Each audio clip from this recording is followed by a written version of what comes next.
JN के कठुआ में आतंक के खिलाफ एक्शन हुआ। इस वक्त की बहुत बड़ी खबर आपके टेलीविजन स्क्रीन पर कुछ ही पलों में, जहां कठुआ में आतंक के खिलाफ एक्शन हुआ है।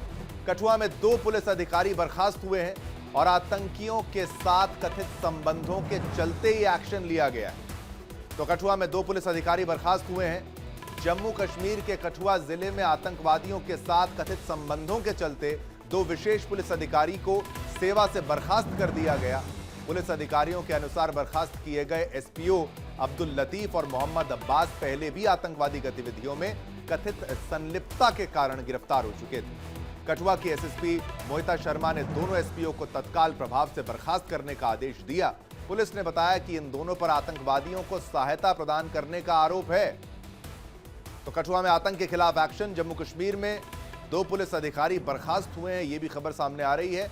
आतंकियों के विरुद्ध जो अभियान है लगातार बदस्तूर आगे जा रहा है। तो जम्मू कश्मीर के कठुआ जिले में आतंकियों के साथ कथित संबंधों के चलते 2 विशेष पुलिस अधिकारियों को सेवा से बर्खास्त कर दिया गया है। पुलिस अधिकारियों के अनुसार बर्खास्त किए गए एसपीओ अब्दुल लतीफ और मोहम्मद अब्बास पहले भी आतंकवादी गतिविधियों में कथित संलिप्तता के कारण गिरफ्तार हो चुके थे।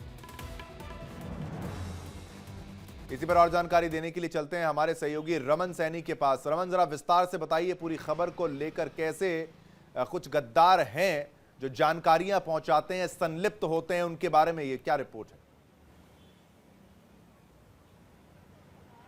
जी हाँ, बिल्कुल शिवम, देखिए ये दोनों व्यक्ति जो हैं, जो एसपीओ के रूप में जम्मू कश्मीर पुलिस के अंदर कार्यरत थे, और अब्दुल लतीफ और मोहम्मद अब्बास, ये इन दोनों का आतंक के साथ बहुत पुराना नाता रहा। 90 के दशक में जब जम्मू कश्मीर के अंदर आतंकवाद शुरू हो रहा था, उस समय ये लोग आतंकवादी संगठनों के साथ जुड़े हुए थे और लगातार अब्दुल लतीफ जो है सन 1997 में बाकायदा एक बार जेल भी काट चुका है। डोडा में इसको बाकायदा सेंटेंस हुआ था और उसके बाद वहाँ से रिहा होने के बाद ये जम्मू कश्मीर पुलिस के अंदर एज ए एसपीओ जो है वो कार्यरत था।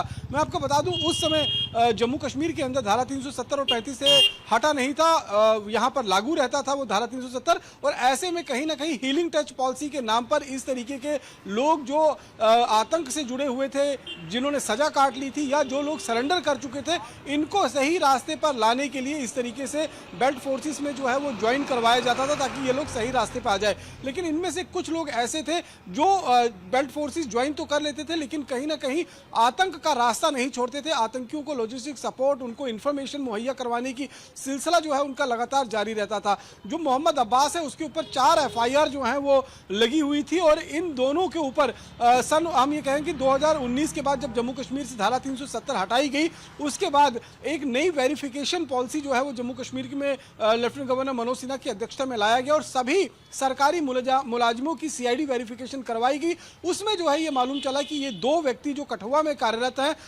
ये इसमें से दोनों जो है वो आतंकी सहायक पहले रह चुके हैं। तो इनके पिछले रिकॉर्ड को देखते हुए फिलहाल इन दोनों को जो है वो एसपीओ की जो जॉब है उससे निलंबित कर दिया गया है और अब इनको जो है वो पुलिस की कस्टडी में जो है वो लेकर आगे पूछताछ की जाएगी कि इस दौरान जब वो सर्विस में रहे थे, सर्विस में रहते हुए भी किन किन तरीके से आतंकी घटनाओं को अंजाम देने के लिए आतंकियों की मदद जो है वो इन्होंने की है। क्योंकि कहीं ना कहीं ऐसे बहुत सारे लोग हैं जो सरेंडर करने के बाद एक हमें कह सकते हैं कि जिनका कनेक्शन आम शहरी की तरह जिंदगी जीने के लिए शुरुआत उन्होंने कर दी थी। उनको तो हमेशा से जानकारी देने के लिए बहुत बहुत शुक्रिया रमन।